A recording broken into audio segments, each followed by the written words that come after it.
Today we're going to talk about change. As they say, change is the one constant in life.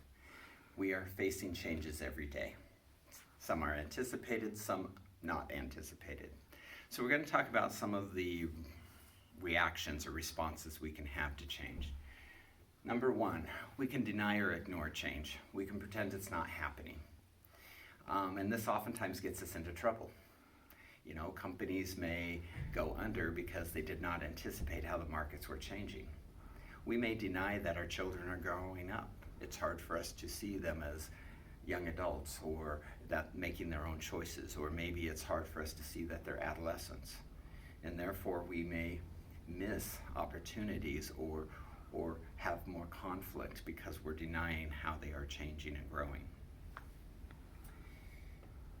Sometimes we will resist those changes in our life. We may resist changes at work, or we may resist that we're growing older. And again, going back and forth between denying and resisting. The problem is change usually comes. You know, as we age, one of the complaints from the younger generation and the older generation is that the older generation doesn't like the changes that are happening with the younger generation, and the younger generation just looks at people as being old and not with it. An example of that may be the internet or cell phones. Some people who are older have very resisted the internet, but that has caused them to have a more difficult life currently because so much is on the internet. You know, whether it is applying for a job or whether it is signing up for a COVID vaccine. Number three, sometimes we might just sit back and watch the change, see where it's going. You know, who's going to win out, VHS or beta in the good old days? Some of you will understand what I mean by that. Sometimes it's okay to sit back and watch, especially if we don't have a dog in the fight, as they say, or if we don't have a lot of control or power in what's happening, rather than getting riled up about what we can't control. So we really need to say, is there something I can do or not? Number four is participate in the change. If we can, that's the best thing that we can do, is start to be able to participate and influence the changes that are coming. How do we maneuver whatever the change is coming? You know, so as our children are growing up, that we may participate in that growth, that we help them learn and prepare for the time that they will launch from our home. Okay, plan and change. Again, if we have the ability to have an influence, it's much better to be the one in the planning stage. Have a seat at the table. You know, as we look at encouraging what's going to be next.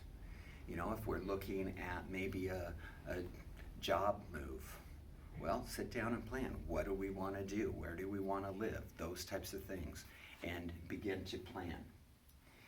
Now, as I said earlier, some change is anticipated and some change is unexpected.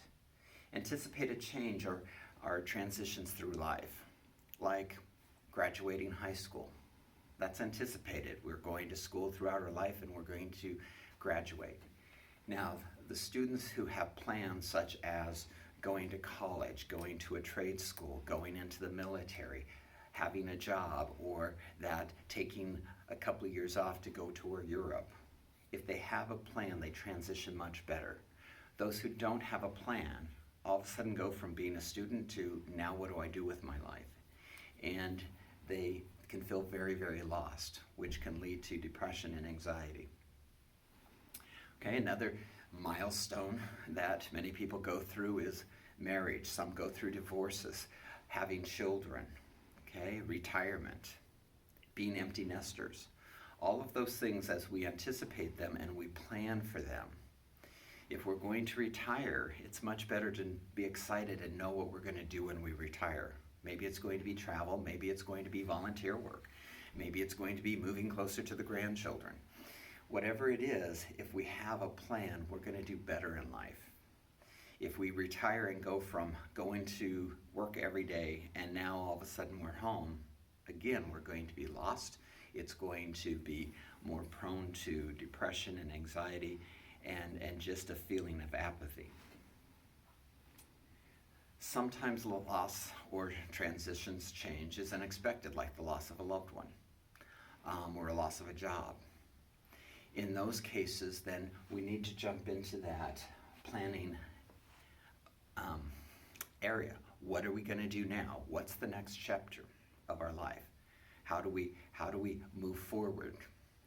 Rather than continuing to sit back and say, that's not fair. It shouldn't be that way, because then we can get stuck, rather than looking at what the possibilities are. Now, one of my favorite books about change is called Who Moved My Cheese by Spencer Johnson. It's a short read, but it talks about how people go through change. And I think it would be helpful for those of you who are more interested in the subject. Thank you.